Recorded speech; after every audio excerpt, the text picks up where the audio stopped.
Hello and welcome to my channel. I am Zodiac Bandit, and with the Downfall episodes happening later this week, I figured I'd go back over and look at EXU Calamity and my favorite moments from it. So that's what this video is going to be. My favorite moments, or the best moments from EXU Calamity, in my opinion. So let's get started. I guess before we get started, I should mention spoilers for EXU Calamity, and realistically just spoilers for Critical Role in general.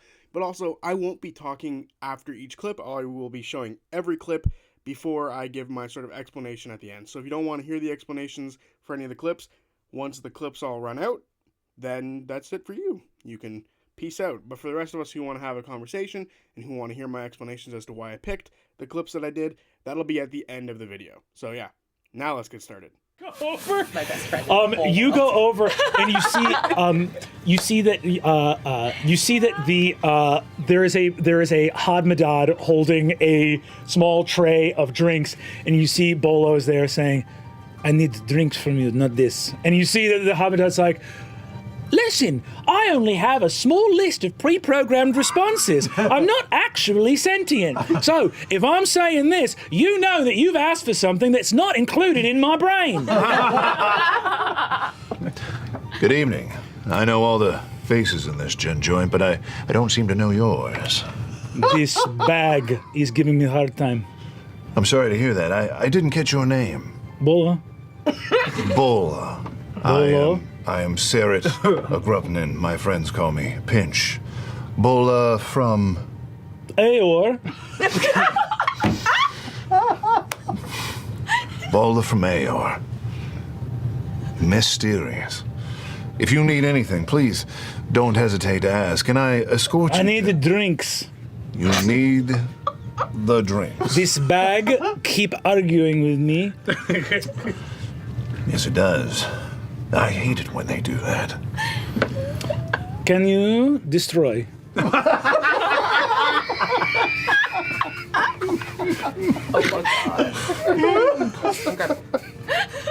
I can sense your frustration. I'll be sure to take this up with the maker of this fine machine. Let me see what I can do. What do you mean machine is a bag? Yep. I'll be back. Hood up. I make my way down through the thing. I go over to Loquacious. Who the fuck did you come with? Go ahead and give me an investigation check. Okay. And I'll also... Just because, I'll also use Unerring Eye, which allows me to sense the presence of illusions, shape changers, not in original form, or other magic designed to deceive the senses within 30 feet. So investigation. Oh, Jesus. Yeah, that's a 31. Woo! Kind of. Okay. 30, that's a dirty 18. Yeah. Let's go, sir. You look at this Hadmadad down on the ground, disanimated. Something's wrong. And on a 31, you're not alone in this room.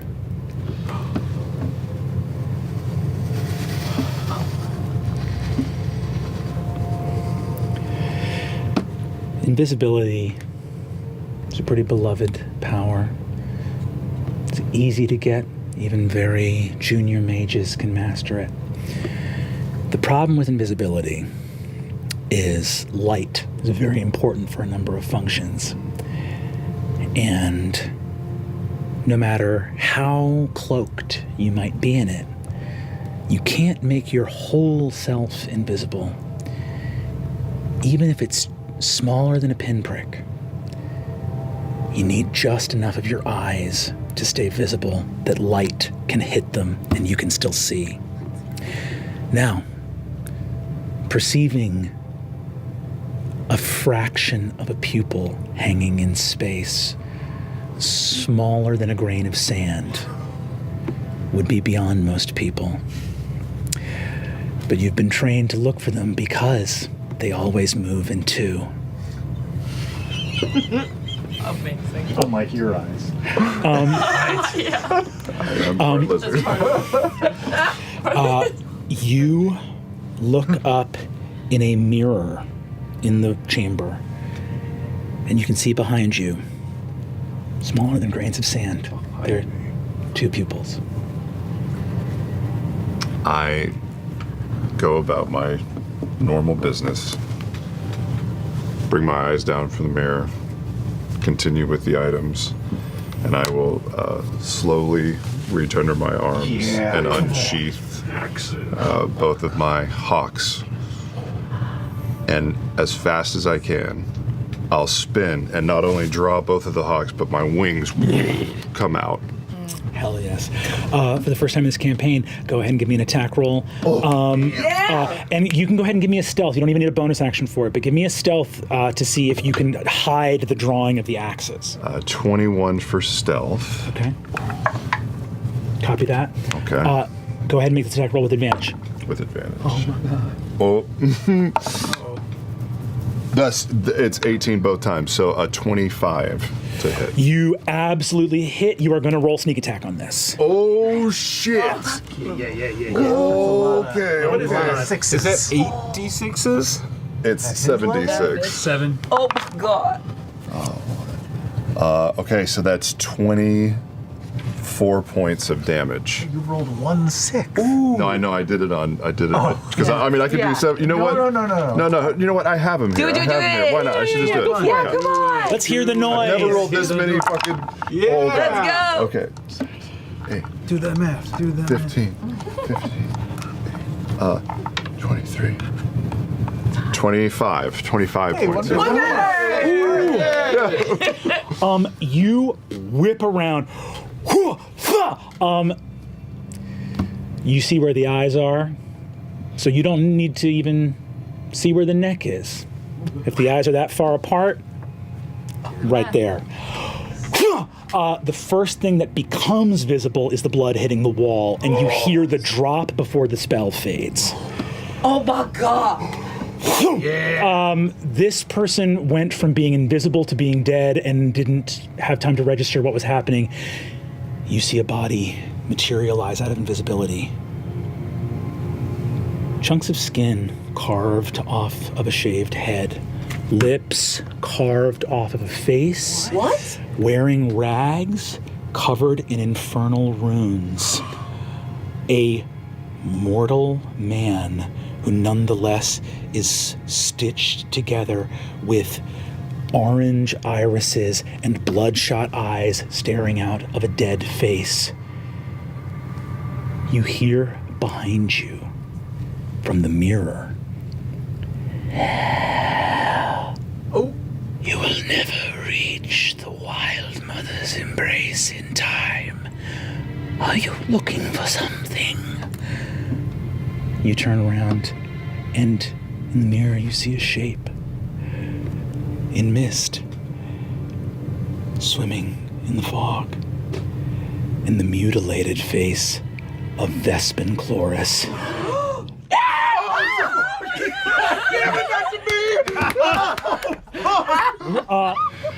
You go to cleanse him.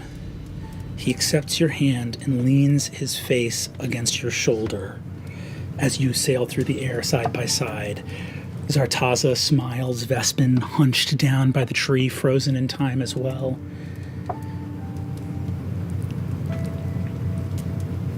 The spell should be working.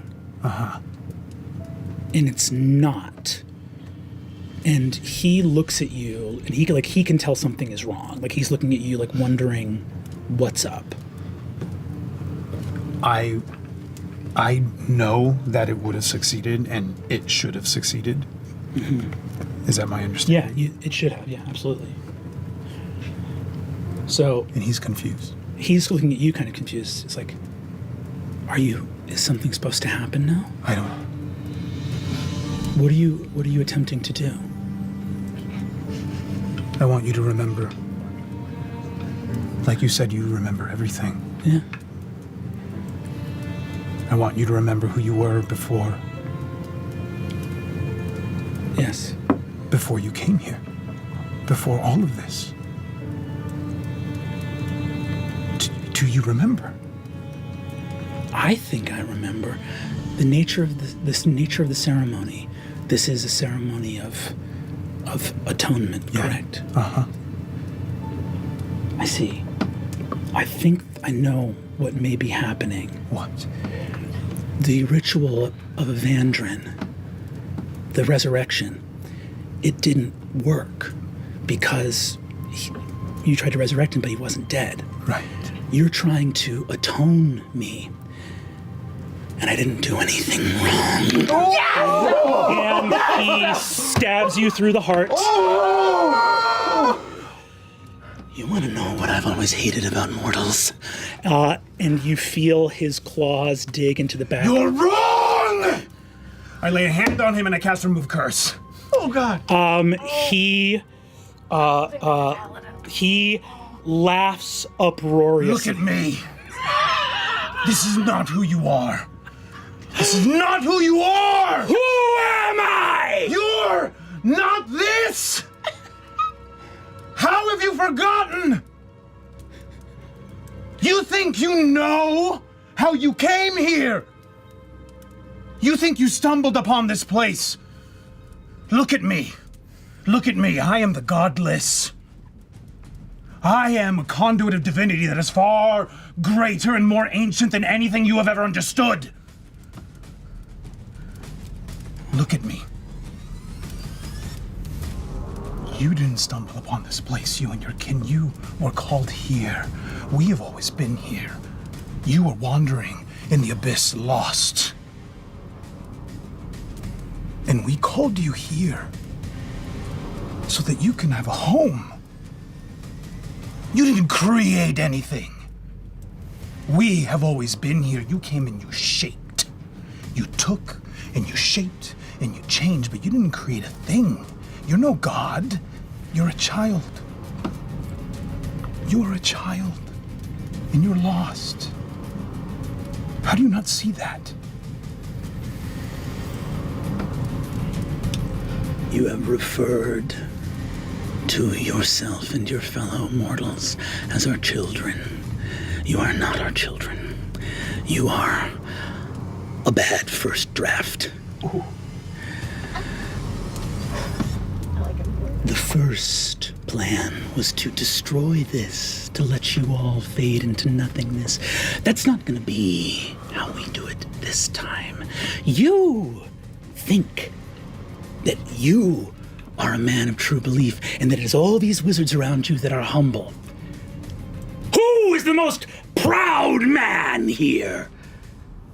These ones who thought they would fly a city, or the man who thought he would teach me a lesson?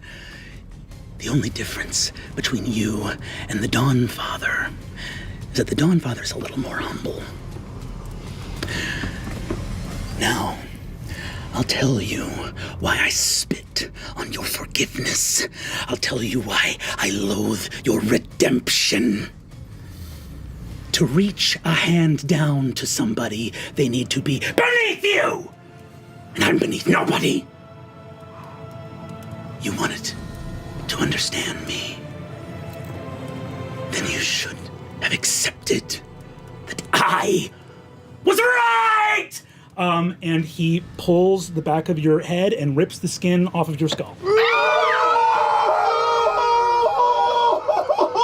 Oh my!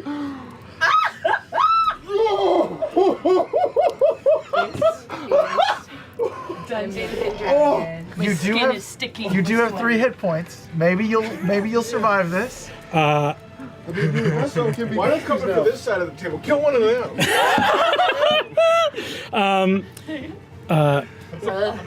You see, On a raft coming this way. Sarah's at 7-Eleven. I think I got exact change. give me an insight check if you would be so kind. Do I have a moment to do anything? You have a moment to do anything. Then I'm gonna cast a spell. What do you cast? I'm gonna cast Resilient Sphere on myself. Cool. He counterspells it with a 9th level spell slot and smashes you into the floor and breaks your spine. and he heals you again, and He just keeps bringing you again. That is the coolest shit. he breaks your spine, heals you, raises you back up, casts time stop again. I just want to remind everybody. Really quick. Yeah. What I get in between the time stops, buddy? Just let a girl know, like. No, he casts the second time stop in the first time stop. Okay. He exceptionally time stop. He exceptionally time stop. He exceptionally time stop. He double time stop. This man is a god. He's exceptionally Get a time kick. stop. Yeah. We're getting incepted right now. Time stop within a time stop. I fully hear you. Love it, I love He it. brings you back. You see, he said. In the vision in the Hall of Prophecy, you told me that you would help me confront those who did this to me. Wake up, Xerxes! You did this to me! You and your kin, you think my enemy are the prime deities? Hua! Those are my siblings! We were happy once, together. We traveled here together. Has it never dawned on you that before the schism, all was well between us? We came here to make something. And then, one of our puppets, one of our foolish paper dolls, mattered so much to them that they threw us into the pit. You think that my quarrel is with them? No. All of you did something to them. You made them turn their back on us. My greatest heartbreak is that when I have collected every last mortal soul and all of my siblings into my pit, that I will only have eternity to punish them.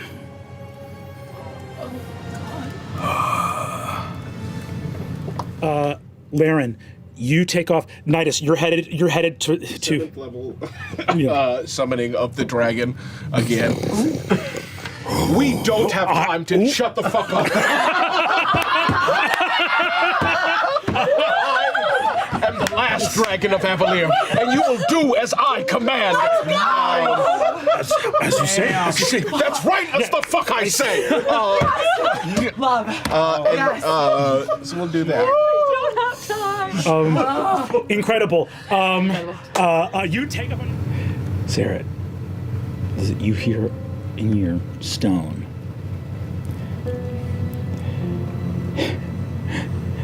Wingspan, this is Clear Eye.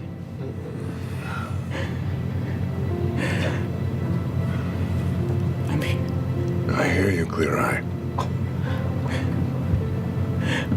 What's happening?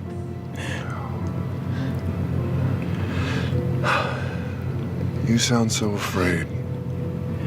Don't be. Are you with your mother? You speak now to.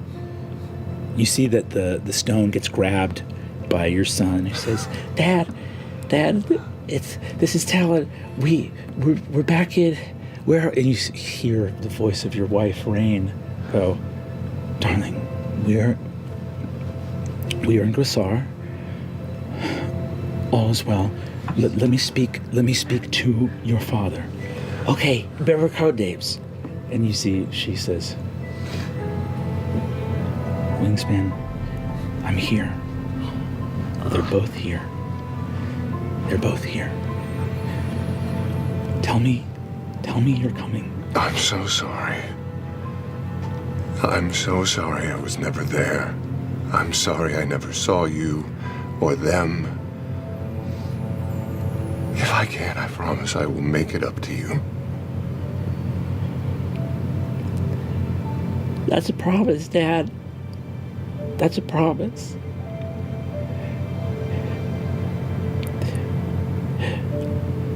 "Darlings, I want you to go inside. Everything's gonna be all right." You hear the noise of your children.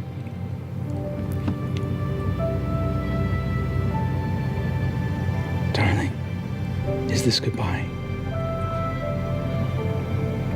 No.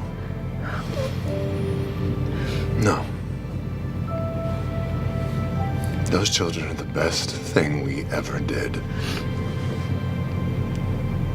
And it's gonna take a lot more than this to stop me from getting back to them and you.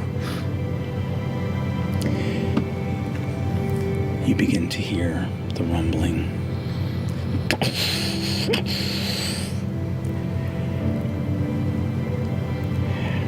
Darling, I want you to know, don't in your heart have this, don't feel regret. Moments seem like they're gonna last forever all the time. You look for problems, darling. I know you see the moments that you weren't there. Our children loved you, and I do too. You're a great father. You're a great man. And I don't know why.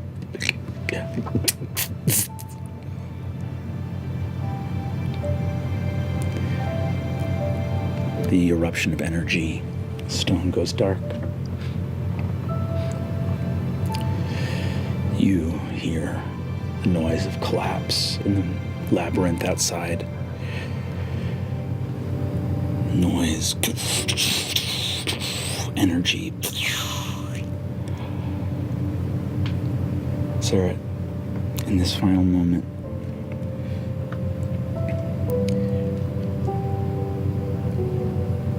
knowing that there's chaos outside,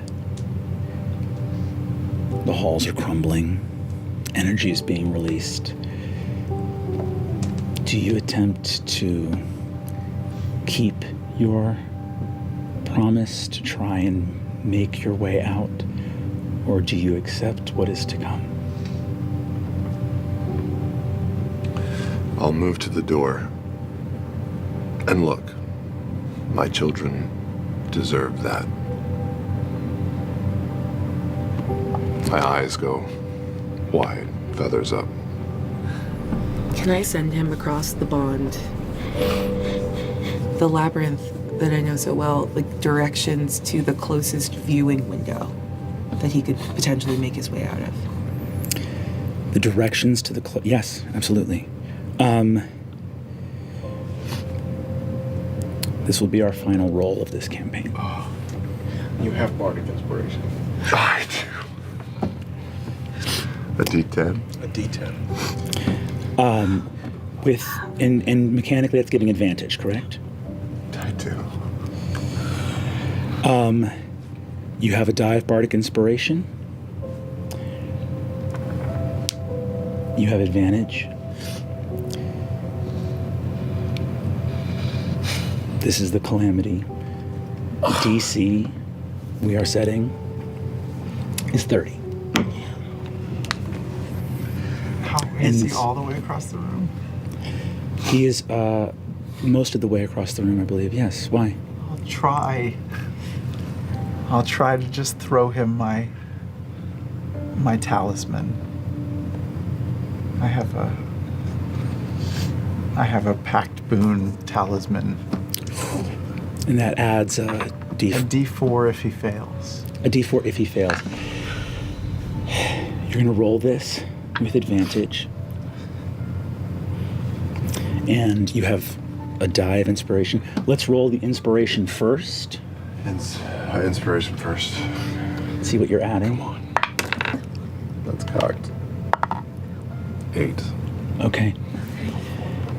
You're rolling with advantage, and if you fail, you get a D4. What am I rolling? Investigation, which is plus with that inspiration plus 21. Come on, guys. Got this. It's a plus what? Plus 21. That's a 31. Oh! It's a 10. No way. Laren and Loquacious embrace. Your movement is the only thing that saves you, that you can move 150 feet around. Underneath you, Raushan and Kamort are released. You made sure it would work. fire and earth together. Magma, lava, veins of red opening in the earth. As Avalier crumbles and the magic spreads, sprinting through collapsing tunnels, soaring as fast as you can through tight turns. Do we still have some remnant of a telepathic bond? Yes. Can I reach out to Leyrin and say, the brass ring endures. I want you to know you gave us a chance. I don't think you hear anything back. Just you feel relief.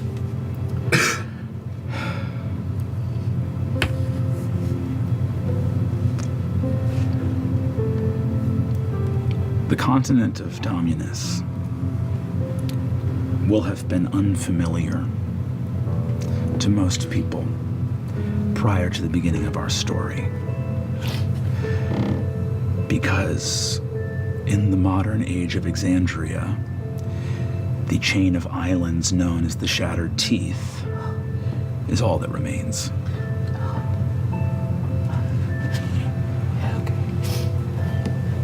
Okay.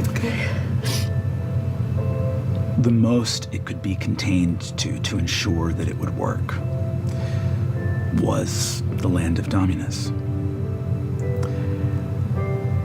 The earth opens, and fire and stone shatters a continent. The calamity will last for centuries, and at the end of it, 2/3 of those living beings of Exandria will be no more.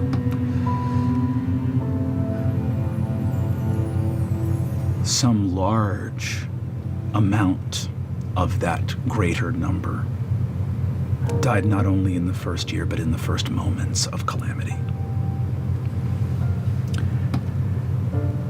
As Raushan and Kamwort, believing that they will rejoin the betrayer gods, are instead unmade, disenchanted, bound to a surging ley line, and fired, diffused through as many realms as the Leyrite could send them through.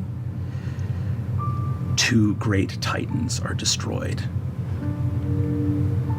Say what you will about the Age of Arcanum, but great workings were indeed possible.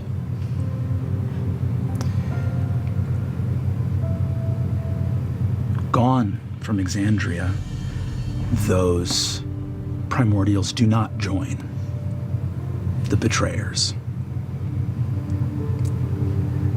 And as they do not join the betrayers, though it will see centuries of strife and ruin,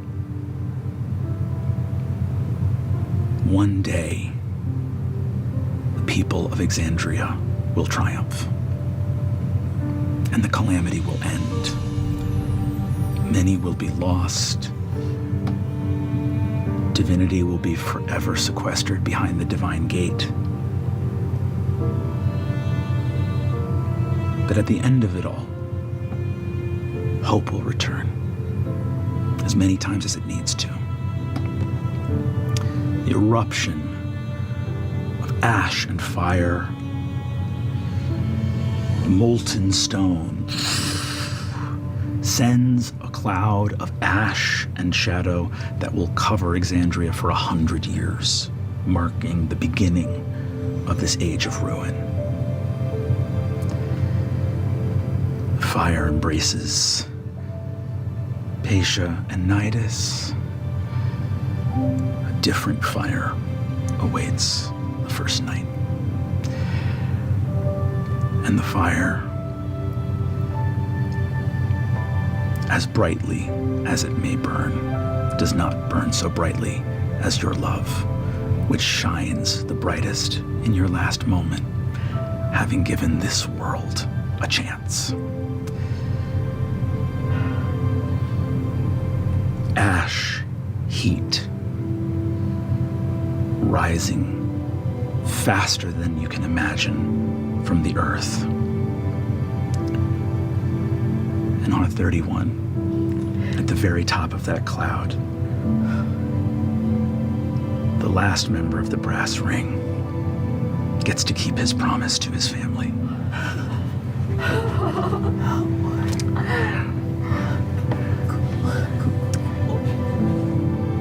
You fly for weeks over oceans choked by ash and soot. You don't get to give your kids the world that they deserve, but you get to give them the world that they can fight for with you. So there you have it. Those are my favorite moments from EXU Calamity. And yeah, I seem to like episode 1 and episode 4 quite a bit. The other 2 episodes were fantastic as well, just they didn't have the same sort of emotional impact as like the 4th episode, and they didn't have like the sort of mysticism or the cool, unique mystery surrounding everything from the first episode. So that's probably why I've got only episode 1 and episode 4 clips in here, but those are my favorite moments. If it was a top 10, we'd probably see some other stuff dotted in between. But yeah, that's it. So if you weren't here for the explanations on the why I chose these clips, this is where you can, peace out, see ya, thanks for watching. For the rest of us, time to get into the explanations. Starting off with the first clip, for the record, there was no, actual, order to any of these other than chronologically, because I just felt like that made a lot more sense to do it in chronological order. But the first clip was starting with Bolo asking Sarah to destroy the Hamadan. And I think everyone loves this moment. A lot of people think that it's, one of the funniest moments to ever exist. Bolo is one of the funniest characters to ever be introduced in Critical Role ever. And, I think everyone just enjoys this moment. I love this moment quite a bit. And it has spawned so many people wanting to know what happened to Bolo, what her fate was.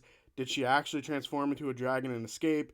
All of these questions surrounding this character come from this moment. Like, this was one of her only 2 or 3 interactions throughout the entirety of Calamity to any of the characters. So realistically, this character who had very little screen time had such an impact on the fan base that people are still asking about her even to this day. So frankly, I feel like this is a deserving spot on the list, and I love this moment. I think it's hilarious. Every time I hear, say, "Can you destroy?" I lose my shit. I think it's funny as hell. But anyway, moving on to the next clip.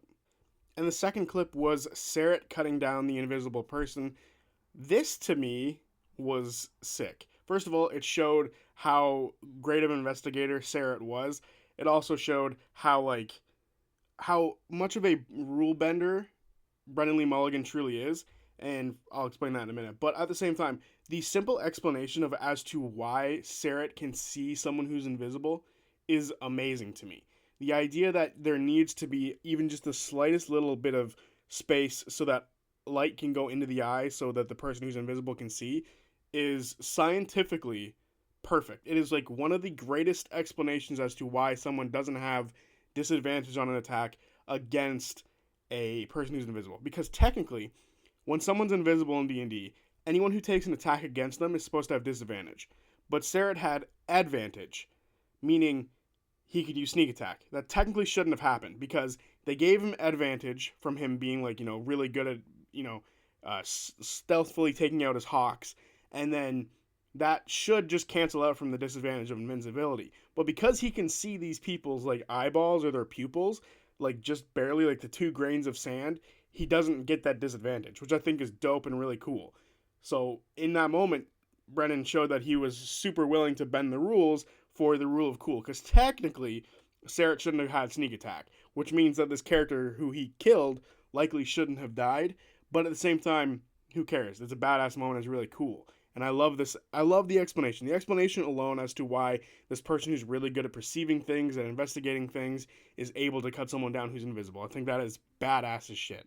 So next is Asmodeus and Xerxes and their whole conversation. If I could have, I would have played the entire hour that this sort of thing took place in, from the beginning of the tree exploding up until everyone dies, and then Xerxes does this whole thing with Asmodeus. I would have played that entire thing, but this video would have been 2 hours long.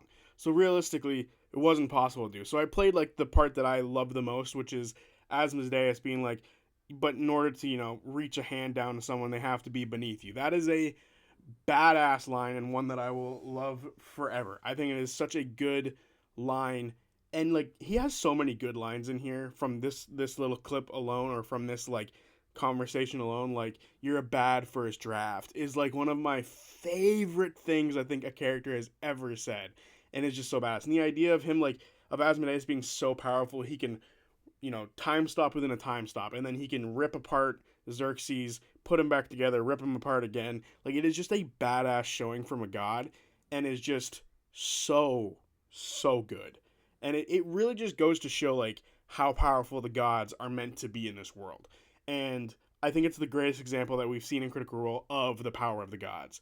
Granted, from, this point on, after the Calamity, there is a divine gate sort of blocking them from showing this full power, but nonetheless, this is a badass moment, and I love every second of it. And the shortest clip of this whole video was Nidus summoning the dragon and then telling him, like, hey, we don't have time for your big spiel right now. I love this moment. First of all, it's like surrounded by a bunch of like tense stuff going on. So for him to just break the tension, like, he cut the tension with the knife and just like, no, we don't have time for this. I'm the last dragon Avalier, blah, blah, blah, let's go. And I think that is so good. It is a moment that is so needed for like its levity in that moment, because it was just surrounded by a bunch of tense stuff going on. And for him to do that, first of all, it's funny as hell. Everyone loves it. It's been clipped to absolute death. And it's just such a good example of being like, no, I understand your shtick, but we gotta go. And I love it. I think that's a great moment. And the last clip of Serret making his escape and surviving the downfall of Avalier is quite possibly my favorite moment on this entire thing. Because Serret being my favorite character of this group, I'm sure seeing 3 Serret moments on here would already make that clear that Serret's my favorite of the Ring of Brass. Mostly because he's like the only one that's like not like a magic dude surrounded by a bunch of magic people. He's in the wrong genre, as they say at the beginning of the series. But I think this moment is so badass because everyone else is dead. Everyone else is either dead or is about to be crushed by the weight of Avalier falling down and hitting the ground, and then there's just Serret. And this is one of those moments that like I envision being animated and being like super like tense the entire time as he's like whisking through it. So I almost envision like Aladdin on the carpet leaving the Cave of Wonders as it's like closing. So like that's the feeling I get from thinking about this moment of Serret sort of getting help from his friends, the last 2 remaining friends, and having a great investigation skill of his own, having the knowledge from his friends based on like how well Laren knows the labyrinth and all that sort of stuff, and then he's just flying through it. He thanks Laren that the Ring of Brass isn't going to die here today, and she only sends him a feeling of relief, not even like any words. And then in the destruction of Avalier, the smoke and everything like that, there's just a glimmer of hope above it, and that hope is Serret. And he goes and finds his family. I think that is a beautiful moment. I love the idea that in this darkness, in this dark moment that is going to last for centuries, there is a shining light that is Serret. And he's the only one who wasn't a magic user, which I think is awesome. The fall of Avalier is symbolized by like the fall of the age of Arcana, right? Like the age of high magic. And the only person who survives this fall of high magic is the dude who didn't use magic. And I think that is dope in so many ways and is like a really powerful image in so many ways. And I just, first of all, Serret getting a really badass moment and surviving, being able to go see his family. This family who we've learned the dynamic of over the entirety of Calamity was really badass. So just seeing this moment come to fruition for him was really cool and is quite possibly my favorite moment in all of Calamity. So there you have it, my favorite moments from EXU Calamity and my explanations as to why they're my favorite moments in EXU Calamity. So yeah, I think that's about it for this video. Leave a like if you enjoyed, leave a comment telling me what your favorite moments are. Actually, before I do go, I'm sure some of you heard the news earlier this week, or I think today, it was yesterday when the video was announced, but Sam Riegel sort of gave us more insight as to why he was away for that I think it was 8 weeks. So he gave us a reason as to why he was gone, which was he was battling cancer.